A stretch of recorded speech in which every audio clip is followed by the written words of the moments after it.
Hi everyone, my name is Miss Ryan and I'm the librarian here at MLP. I hope that you've had a great day learning, and now I'm going to share with you guys a bedtime story. It is one of my very favorite books and it is called Emily and the Golden Acorn, and it is by Ian Beck. So I hope that you guys can settle in and enjoy this story. Once upon a time, there was a great oak tree. It had grown through many seasons, spring, summer, autumn, and winter, year after year. The tree stood in a garden, and next to the garden was a house. And in the house lived a little girl. Her name was Emily, and she loved the tree. She knew that in the tree there was magic. For Emily and her younger brother Jack, the tree was a pirate ship.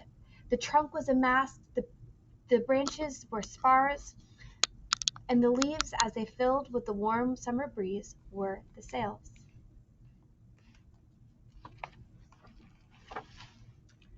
One afternoon, while a fierce wind blew, their dad came out and said, "I don't think you should be up in that old tree in this weather. It's too dangerous. It might fall down." That night, before she went to sleep, Emily looked out of her bedroom window at the old tree and made a wish. So there's Emily, there's her brother Jack. Later, under the full moon, the tree began to change. The next morning, Emily awoke and looked out of her window. Something had happened. Instead of houses and gardens, there was now a shining sea.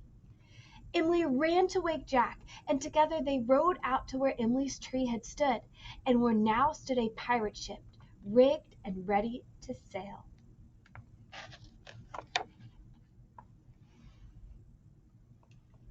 "She's called the Golden Acorn," said Jack. "Anchors aweigh, Master Jack!" Emily cried, and they set sail across the back gardens and into the street. "Morning," said Ted the postman. "Lovely weather for a sail, but I do say there's a storm a-brewin'." There's the postmaster. They sailed out through the town, past houses, shops, church spires, factory chimneys, and hills, until at last they reached the open sea.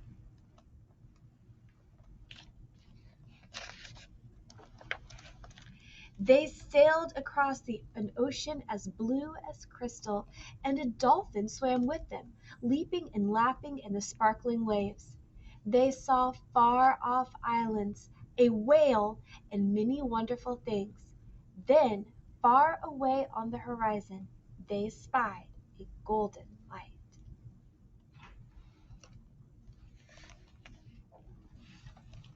The golden light came from a tiny tree perched on the top of a towering black rock. Emily could see dark storm clouds looming all around it. "Set sail for the light, Master Jack!" Emily cried, but there was a strong wind was already blowing them there. As they drew closer to the rock, the ship began to pitch and roll in the heavy black sea.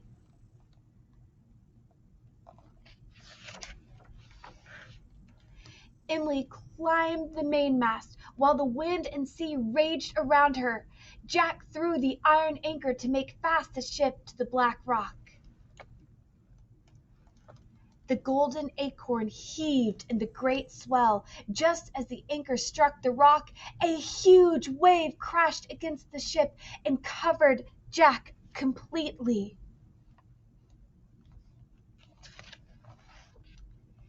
Emily was sure they had reached the edge of the world.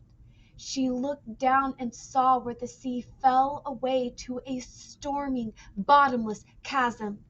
"The light on the tree is a golden acorn," Emily yelled against the wind.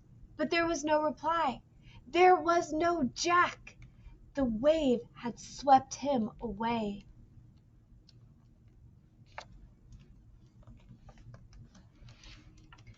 Emily picked the golden acorn from the branch. Its golden light fell over the dark sea. No Jack. She climbed down the mast. No Jack. She rushed to the other side of the ship. No Jack. Suddenly the wind changed. The ship strained against the rope. If the rope broke, how would she save Jack? Then, above the roar of the storm, she heard a cry. Emily! Emily! It was Jack, riding on the back of a dolphin. No sooner had Jack climbed the ladder to safety than the anchor rope snapped and the wind began to blow them back, back, back from the edge of the world. They sailed on until Jack saw a light in the distance. It was their bedroom window. They were nearly home. They waved goodbye to the laughing dolphin. At last a great wave flung them into their garden, and their ship came to rest. Emily held on tightly to the golden acorn. A huge wave. When the weather cleared, they found that their old oak tree had blown down.